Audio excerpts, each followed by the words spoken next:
Today's top story from the perspective of someone who's there. You are looking live. This just in. Not my beat.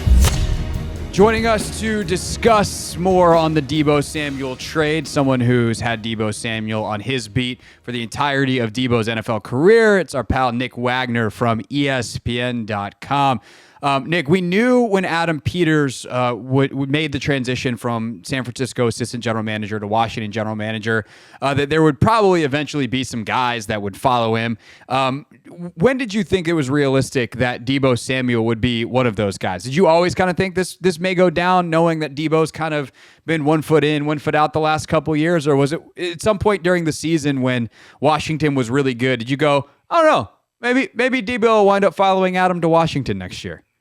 Yeah, I think there's been a couple of steps to this. But the first thing is there was always going to come a breaking point between the 49ers and Deebo, and more specifically between the 49ers and one of their top two receivers. Like I just never got the idea from talking to people at the 49ers that they had an appetite to pay both Deebo Samuel and Brandon Ayuk near the top of the wide receiver market. It's tough to pull that off. You see the Eagles doing it, but there's not a lot of teams that are paying two receivers that amount of money. So then you kind of look at how the contracts were laid out, what happened with Brandon Ayuk last year. Obviously, there was a lot of scuttlebutt about him being traded. My understanding was the Niners always, throughout that whole process, preferred to keep Ayuk. It was just a matter of if they could find the number to make that happen. And then so last offseason, there were a lot of things that kind of pointed towards Deebo Samuel was going to be the one on his way out. Part of that was a drop-off in production, but also just the fact that they really had trouble, getting away from man coverage and dealing with the man coverage that the Chiefs threw at them in the Super Bowl. That's not exactly Deebo Samuel's game. They drafted Ricky Pearsall in the first round last year. And so all those signs were kind of pointing towards a divorce coming this offseason. As far as when I thought Washington would be a player, I think when you saw the Commanders kind of take off this year, that made more sense because I didn't get the impression that I just don't think there was a team that was going to be, in the bottom of the draft or bottom of the standings that was going to be looking for a Deebo Samuel type of player. But once it became clear the Niners were going to move on from him, I think Washington was certainly at the top of my head, and especially because Terry McLaurin is the type of receiver who complements him really well because McLaurin can do some of those things. He runs so many routes and is good at getting down the field and then types of things that will open up underneath things for Deebo Samuel. So to me, it just made a lot of sense from a football perspective. And then you factor in the Adam Peters element to this, and it really made all kinds of sense. So the production side of it is where Washington fans are like, I don't know. The production obviously dropped off. Nothing like 2021. That season is like an all-time wide receiver season. That's not who he's been his entire career. It is what got him paid. Congrats to Deebo. But even if you get 2023 Deebo, I think Washington fans would be thrilled. So what happened in 2024? Yeah, I think what you've seen is an accumulation of things. First of all, with Deebo Samuel, the thing that makes him great is also the thing that is difficult for him to deal with because his style of play just doesn't lend itself to maximum durability. And that doesn't necessarily mean he's missing a bunch of games because if you look at games missed over the last 3 years, there's not a lot of them. I mean, he missed some, but it's not bad. It's not like he's, Cooper Kupp has missed more games than Deebo Samuel over the last 3 years by a fairly wide margin.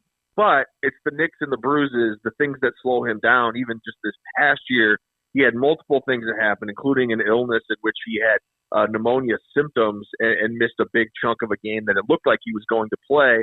He was active, and then he tried to give it a go, and within a few plays, it just wasn't going to work out. So I think that is part of it, certainly the injury standpoint with Deebo Samuel because of his playing style, his kind of fearless take on anybody style that makes it difficult for him to stay healthy. So there was some of that. I also think this year, it's easy to kind of go back and change history. But going into training camp, Deebo Samuel was in great shape. He had a really good training camp, and there was a lot going on out here during camp last year with Trent Williams, with Brandon Ayuk. There were so many different things that were happening. And Deebo was like the one reliable star who was on the practice field every day and producing, had a really good camp. And I thought he was in line for a really big season also because he was kind of in a de facto contract year. Not exactly a contract year, but essentially one. And so it really seemed like everything was lining up for him to have that kind of year. it just didn't happen. As the year went on, I don't think he was in as good a shape as he came in with. Some of that was because of the injuries, and maybe it made it harder for him to stay in shape. But that has been something that people have kept an eye on throughout his career here. And then I also think there's just an element of there's so many mouths to feed here between Ayuk and Kittle and McCaffrey. And I know they were missing some of those guys this year, but Juwan Jennings had a breakthrough year. It just made it more difficult for Deebo to produce. So I do think this is a player who's probably more on the downturn, but I also think, to your point, it wouldn't be outrageous for him to get back to something like that 2023 level, which I'm sure the Commanders would be more than happy to take. Nick Wagoner, ESPN.com, with us here on the Hoffman Show talking Deebo Samuel. The biggest number that dropped off to me, or like the most concerning number, is the rushing yardage. He went from about over 6 a carry for 3 straight years to 3 a carry last year. What was up with that? I know the 49ers offense as a whole struggled running the football last year, so there's certainly a lot of factors that could go into it. You watched it all. What were the ones that stuck out to you? Yeah, I mean, I think first and foremost, at some point with Deebo Samuel, the element of surprise is gone. So, when the Niners sprung that on everyone in the 2021 season, it was out of necessity. Raheem Mostert was injured, Elijah Mitchell was getting banged up, and so Deebo was kind of just like a last resort, and it worked so well that it became kind of a staple of their offense. And so I think as the years have gone on, and also you ran into in the ensuing 2 years, where they had Christian McCaffrey, they had George Kittle, they had Brandon Ayuk, Juwan Jennings. They had all these guys where, even if you knew Deebo was going to get the ball, it was a lot harder to stop. So last year, I think you saw a combination of things. One, a lot of those guys were missing. So everyone's eyes were on Deebo Samuel. When you put him in the backfield, everyone was expecting it and stopping it pretty easily, actually. And like you said, there were also issues running the ball, and those were blocking issues in some instances as well. The other thing is Deebo Samuel just, quite frankly, did not do as good a job as he has in the past of breaking tackles. And again, I think that is a play style that is the thing that made him great, but it's very hard to sustain that ability for a long period of time because you take so much of a pounding from the many hits that you take. Even if you're breaking tackles, you're still taking punishment. So I think it was a combination of those things. And even if you look at Deebo Samuel as a receiver last year, wasn't breaking as many tackles when he wasn't in the run box and wasn't confined to space that way. So there was a little bit of a drop-off in that regard. I still think, Craig, that there is ways that Deebo Samuel can be used in the run game, that he can be effective. I just think that the days of him being able to line up in the backfield, taking a handoff and ripping off 6 yards to carry are probably gone. That doesn't mean you can't use him with jet sweeps, orbit motion, those types of things where you can get the ball in his hands in an easier way than throwing it downfield. For sure, and those are all staples of the Washington offense with Cliff, and so are some of like the slammer screens and all those kinds of things that Deebo's been amazing at, and the Commanders last year, like De'Ami Brown did a good job of those, but he ain't Deebo Samuel. As far as the off the field / on the field, off the field stuff, that is the other area where I think fans have questions. We saw the incident on the sideline last year where he's yelling at Jake Moody and then slaps the long snapper. There's been all the contract talk in the offseason. And for me personally, Nick, I'm guessing like you as someone who covers the league, like these are things that happen. They are not ideal. There are guys that take care of their contract stuff more quietly than Deebo did. That is probably more ideal if we're talking about it from a fan / organizational perspective. But we also know that character and kind of the guys that the brotherhood and how they came together was a huge part of this Washington season. So what do we make of some of Deebo's, I'm going to call it off the field, but I'm just saying that as a way to categorize things, not in an indicting way. What do we make of the off the field stuff? Yeah, I think it's revisionist history for people to pretend like Deebo was some sort of a cancer or a problem in the locker room. I don't think that. I don't feel that. Now, were there things that annoyed people? Sure. And you mentioned the incident with the kicker and the long snapper and things like that. The thing about Deebo is Deebo's an emotional player, and I think other guys actually feed off of that more than anything. And I think if you talk to a lot of his teammates here, they all loved him because he was that guy he wasn't afraid to say whatever was on his mind. But more often than not, Craig, he went out and backed it up. And I think if you go back to the Super Bowl, the last Super Bowl season, and they lost to the Chiefs, there's the Philadelphia situation. If you remember that, they played the Eagles in the NFC Championship game. Brock Purdy gets hurt early on. And that whole offseason, anytime Deebo Samuel was asked about it, he's like, I think we would have won that game. He made it very clear he thought he was going to have a big game, that the Niners would have won that game if Brock Purdy hadn't gotten hurt, et cetera, et cetera. Of course, Eagles fans didn't like that, and then the following season, they played the Eagles in December. Deebo Samuel, that week leading up to that game, spoke his mind. He stood by everything he said, went to the game dressed in all black for what he would later say was the Eagles' funeral, and then put up over 150 yards and 3 touchdowns in the game. So I say all that to say that I think that there is certainly he could rub people the wrong way, but I also think that teammates really appreciate the fact that he is willing to set a tone. And I could tell you, as someone who has covered these guys and knows them pretty well, Trent Williams and Deebo Samuel are really close friends. And I wrote a story about this a couple years ago.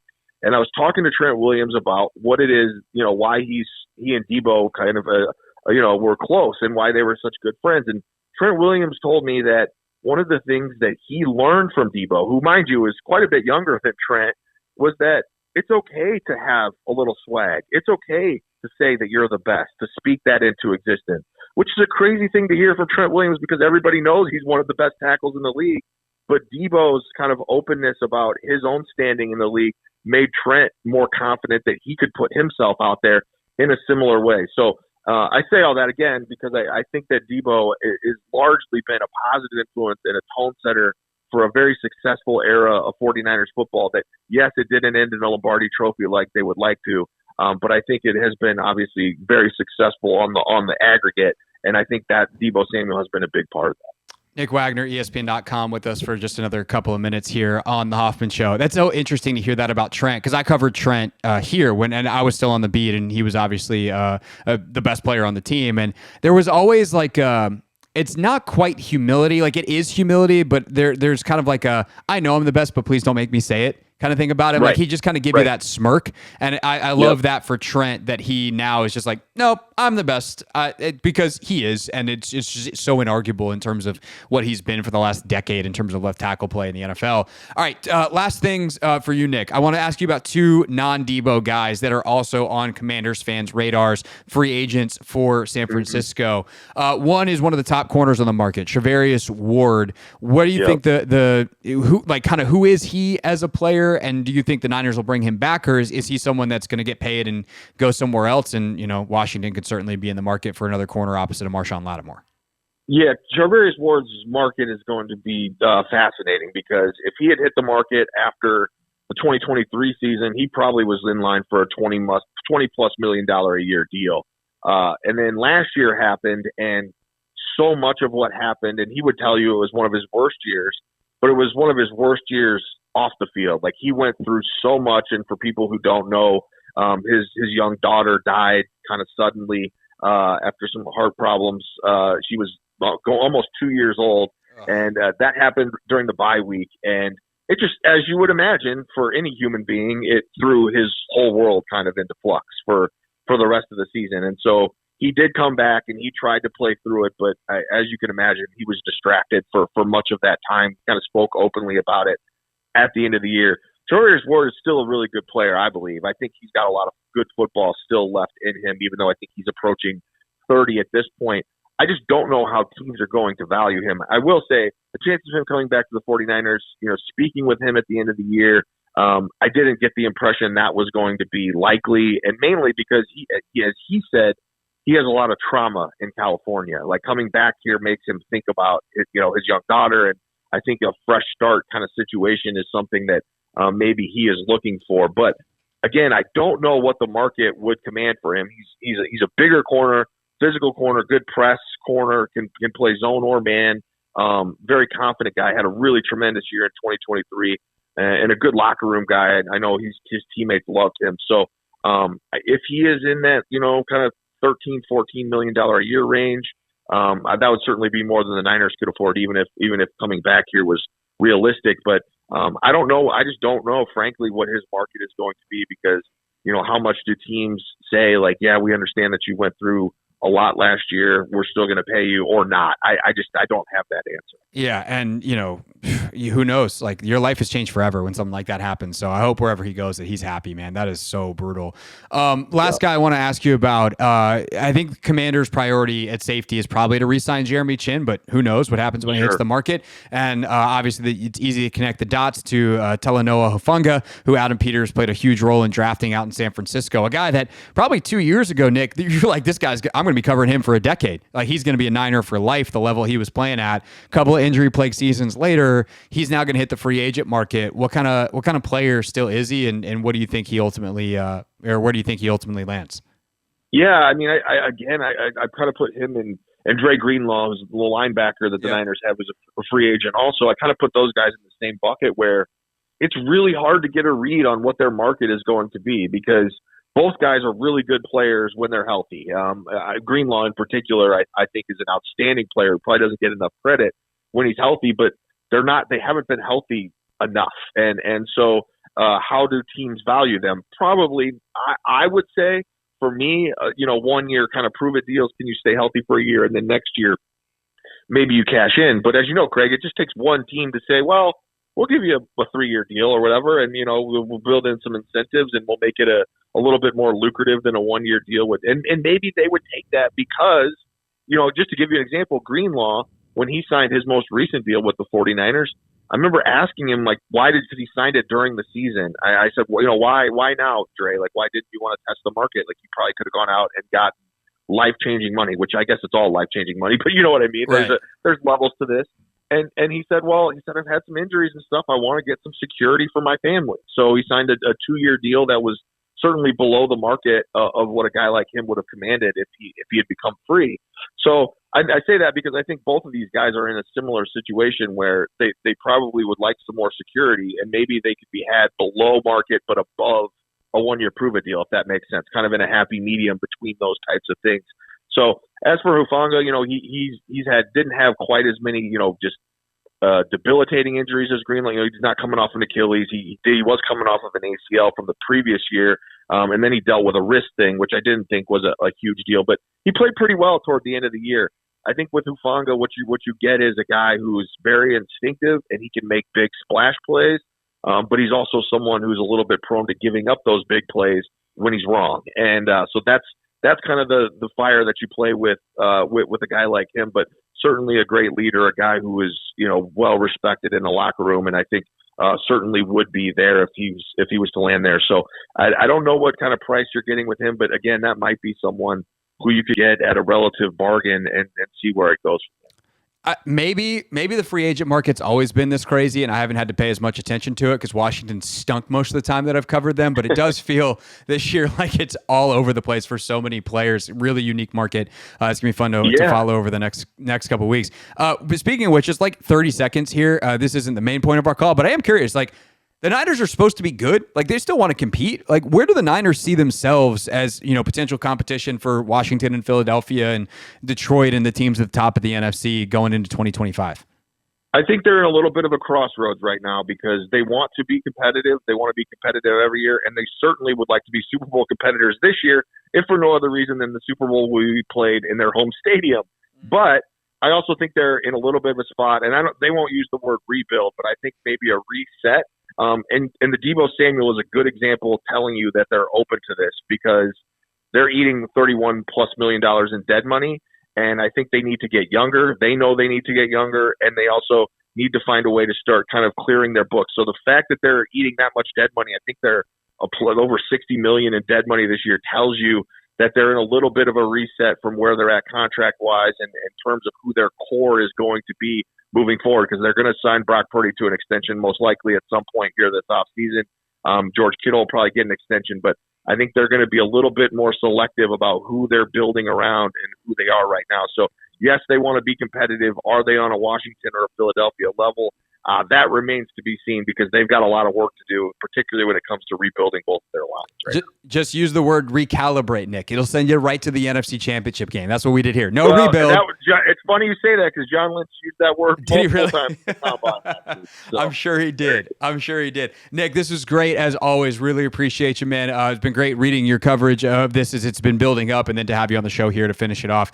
Nick Wagoner, everybody, ESPN.com. You can check out the story that he and John Keim wrote on the Deebo trade and much, much more. Nick, thanks, dude. You got it, Craig. Take care. See ya. This is The Hoffman Show on the Team 980 and the Odyssey app.